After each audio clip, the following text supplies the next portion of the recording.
Coucou internet, ici Valou, parce que bah c'est ma chaîne en fait. Et bienvenue dans ce premier épisode d'Inférieur à 3 qui va t'expliquer en moins de 3 minutes un bon petit jeu vidéo des familles et dans lequel je vais transgresser une des règles posées dans la vidéo de présentation de la chaîne, il y aura du caca. Alors armez-vous d'un plaid ou d'un duvet doucement douillé, d'un chocolat chaud dans une gourde Mickey ou dans le mug à fleurs de votre grand-mère, celui qu'elle a pas lavé depuis la dernière guerre, changez de sous-vêtements et fermez la porte à clé. Aujourd'hui, on va parler de mon jeu préféré de l'univers cosmique de la galaxie, The Binding of Isaac Rebirth. Prêt ? C'est parti. L'histoire, vous êtes Isaac, un enfant tout mimi avec la tête de la taille d'une pastèque trop mûre qui veut juste s'enjoyer avec ses jeux. Problème, sa mère entend la voix de Dieu qui lui dit que 1. C'est pas cool qu'Isaac ait des jeux et des vêtements, 2. C'est pas cool qu'Isaac soit dans le salon, et 3. C'est pas cool qu'Isaac soit vivant. Elle veut vous buter avec un couteau de cuisine de la taille d'une machette, vous paniquez, vous trouvez une trappe sous le tapis, c'est pas possible. Vous sautez dedans, le jeu démarre.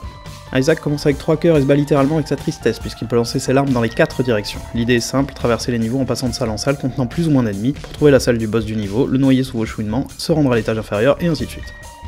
Pour l'aider, il peut compter sur différents types de cœurs pour les rendre optimiser sa santé, sur des bombes pour dégommer les ennemis et trouver certaines salles cachées, sur des cartes ou des bibelots ayant des effets immédiats distincts, ça veut dire que chaque carte ou bibelot fait un truc défini, et des pilules ayant des effets immédiats indistincts, ça veut dire complètement au pif toi-même tu sais, qui peuvent être utiles, handicapants, temporaires ou permanents, des clés pour ouvrir certaines portes et différents types de coffres, et surtout sur des pouvoirs. Un peu comme Superman, même si en fait, non.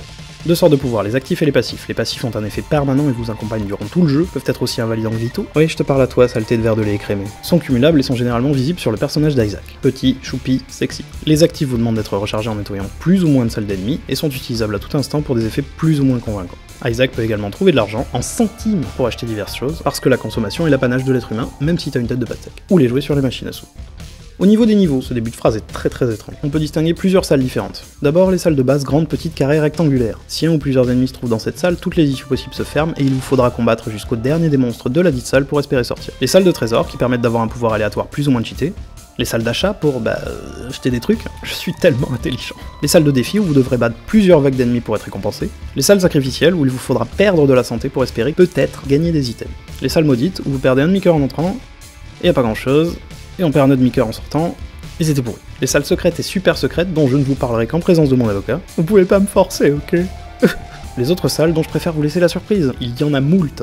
Les points forts du jeu sont légion. D'abord la richesse et la qualité du bestiaire, les ennemis sautent, courent, volent, rampent, se déplacent sur les murs, vous tirent dessus, vous écrasent, vous suivent tels des stalkers Facebook, bref, tout le monde veut vous buter en ce bas et triste monde. Le challenge est élevé, le mode difficile fait passer n'importe quel niveau en normal pour une balade de santé avec ta vieille tante malade en déambulateur, il y a des défis supplémentaires pour les aficionados, ainsi qu'un grid mode, qui offre une toute nouvelle manière de jouer, ainsi qu'un boss de fin unique. J'entends par là qu'il est inhérent au grid mode. Le nombre d'items à collecter est juste incroyable, plus de 400 avec le DLC Afterbirth. Et il n'est pas rare de tomber sur des événements ou des items aléatoires qui changent totalement la donne de votre partie, comme les malédictions qui vous imposent une contrainte supplémentaire durant tout un niveau. Les fins possibles du jeu sont au nombre insensé de 12, 18 avec Afterbirth. On peut débloquer plusieurs personnages jouables, tous calqués sur Isaac mais avec leur lot de qualités et de défauts, mais surtout, la rejouabilité est extraordinaire. Le jeu utilise en effet la notion de génération procédurale qui peut être expliquée comme suit. Chacune de vos parties sera différente et unique. La répartition des salles et des ennemis ne sera jamais la même, vous ne tomberez jamais 2 fois sur le même pouvoir de suite, et chaque mort du personnage entraîne un reboot complet de la partie. Vous mourrez, vous recommencez, mais rien ne sera à la même place. Bref, ce jeu est génial, tout ce qui concerne ce jeu est super, le gameplay est aux petits oignons, Isaac est réactif, quand vous mourrez c'est jamais de votre faute, il y a des trucs cachés partout, tout est imprévisible et même la musique est impressionnante de justesse. Ah bah c'est fini.